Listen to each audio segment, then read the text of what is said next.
Well, I can tell a joke. Go for it. Yeah, This please is what we're looking please. for. Yeah. There was a little boy in school named Dirty Johnny. Now, he's not dirty in this joke, but he'd always be a hellion in class, and the teacher didn't think much of him. So the teacher has a project, or not a project, but an in-class thing. How'd that go again? She says, now, this is what you're going to do here, class. I want you to stand up. I want you to stand up and tell the class what a story from your life. And then afterwards say the moral to that story. So a girl puts up her hand. Yes, Becky, what's your story? So Becky stands up. She goes, my dad works for the hatchery here in town.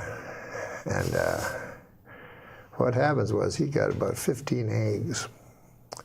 And he put them all in one basket, all in the same basket. So he put all his eggs in one basket.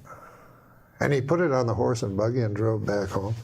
And by God, Becky says, the bouncing and all the eggs broke. Well, that's a good story, the teacher says, but what would the moral be to that?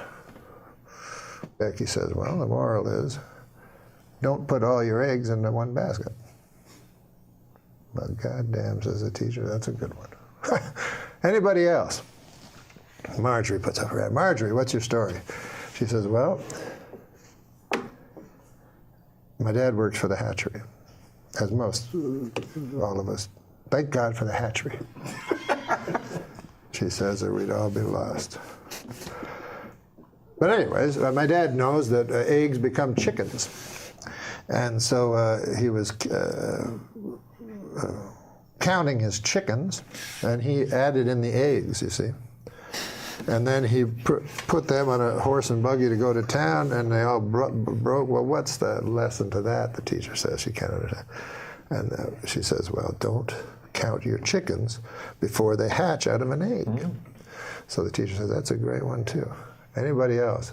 Well, wouldn't you know, Dirty Johnny has his hand up. So the teacher's like, holy God, I don't want it. But on the other hand, I made an oath to every child, should I suppose I gotta. All right, Dirty Johnny, what do you have to say? Johnny stands up. Stories about my Uncle Terry. He never worked at the hatchery.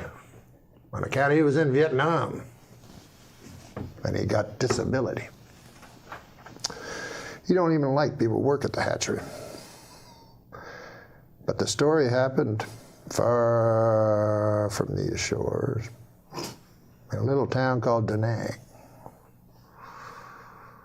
Terry was not well liked.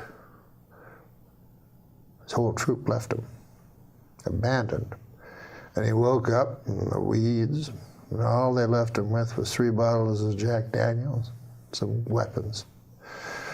Terry stood up and downed 1 bottle right away. Said, if I'm going out, I'm going out. And he took his Balishnikov and a couple of Glocks and his 2 bottles, and away he went.